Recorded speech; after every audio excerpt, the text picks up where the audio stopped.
Hi all, it's Les Posen, Fear of Flying Psychologist, Melbourne, Australia. It's Christmas Eve here in Melbourne. I'm happy to report that my state and my city has now achieved some almost 60 days free of new cases of coronavirus. We're very happy. In New South Wales, up north, there's been a few new cases reported, 9, and 1 or 2 I think in Queensland. I've been doing some flying with patients since I last videoed, and that went very well. And I expect in 2021, here in Australia at least, while we still await the vaccine, but we get our coronavirus numbers truly under control through rather strict legislation and lockdowns where needed, we're going to go gangbusters with flying. People, there's a huge pent-up energy to go flying. Where you are, that may be somewhat different. If you're in the US, in Italy, in parts of Europe, in the UK, you've got a dark winter coming up and you're going to have to work really hard. And hopefully that vaccine over the next 12 months will see us through, depending on variations and so forth.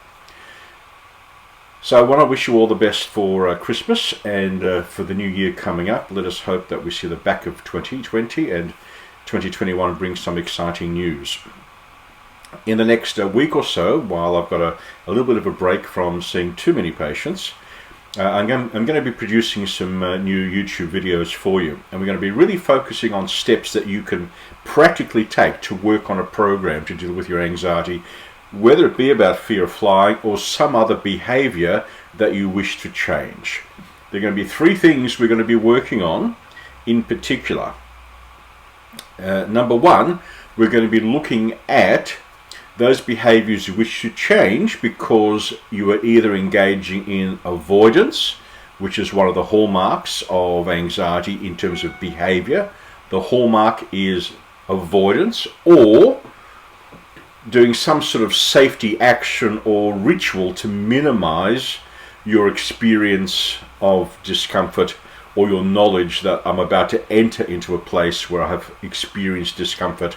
That knowledge that I'm about to do that is often referred to as anticipatory distress or discomfort anxiety. We don't call it anticipatory anxiety because it's a tautology. All anxiety by definition is anticipatory. Okay? So we're going to be looking at actions which are about avoidance, actions which are about seeking safety, either through rituals to try and kind of deal with the discomfort, or physically to try and reduce your level of discomfort through the use of medications prescribed or otherwise. So that's number 1. Number 2, we're going to be looking at probabilities. And one of the things we're going to be emphasizing is just because something is possible doesn't make it probable if you're an individual. Yes, there can be incidents on planes. That's possible. Is it probable for your flight that you are going to take? That's not the same as it's possible. Okay? If you work on if it's possible, then it's probable for me, you're going to get yourself into a world of discomfort and hurt. Now, curiously, the airline industry and most other places where it's important to maintain as much safety as it's possible to exercise, they do use that principle that if it's possible, we have to mitigate the probabilities. Not that it will happen necessarily, but it does work on the principle that if it's possible, we have to work really hard to reduce the probability to as close to 0 as possible. It happens in the airline business, nuclear industry, engineering, medicine, in particular in surgery. Okay? If it's possible, doesn't mean it's probable, but we have to work on ways to mitigate, that is to change those possibilities so they become less and less probable. But you work on the possibility that if it's possible, then we have to work on it. That's how it works. So that's number 2. And number 3, we're going to work on this concept of what's the best way to train your brain?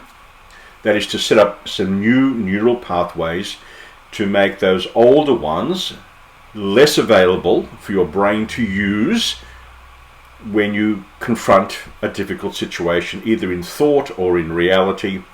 So we're going to be working on things like how to habituate to the presence of a difficult scenario, stay there long enough so that your level of arousal on its own starts to drop down without you having to do much at all, only because you stay in your scary situation and allow the system itself to renegotiate, is this really dangerous?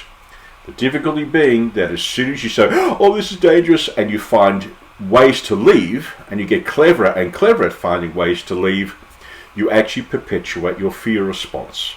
That's why things can sometimes get worse the more often you do it, because you're practicing getting more and more aroused to lesser and lesser stimuli.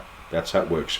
And the other thing we're going to add to it is something else that's called inhibitory learning or new learning, which means you've got to change your automatic response and introduce something that's new, that may start off as being manual, but then becomes your new automatic. So it's a little bit like learning to drive a car. There's so many things to try and organize, the mirrors all over the place, and if it's a manual, changing gears, and where do I look, and what's going on. And then after a while, after numerous attempts at practice, it all then just becomes automatic, and it becomes the new normal for you, that new automatic. Of course, if you change cars, or you have to learn to drive on the other side of the road, as I have to each time I go back to the United States, you have to draw on old principles and then do them all over again. So there can be a time when, under certain extremes of duress, you go back to old ways of doing things, but it means that you can also go back to the new way even more quickly, because you've got lots of practice of doing it. Anyway, that's what we're going to be doing. That's what I'll be doing, a series of videos coming up very soon over Christmas and into the new year of 2021. So let me take this chance to say hello to all my subscribers. I wish you all the best. I hope that 2021 brings you lots of success in whatever you do, and let's finally get this anxiety part under control for you in your life. Bye for now.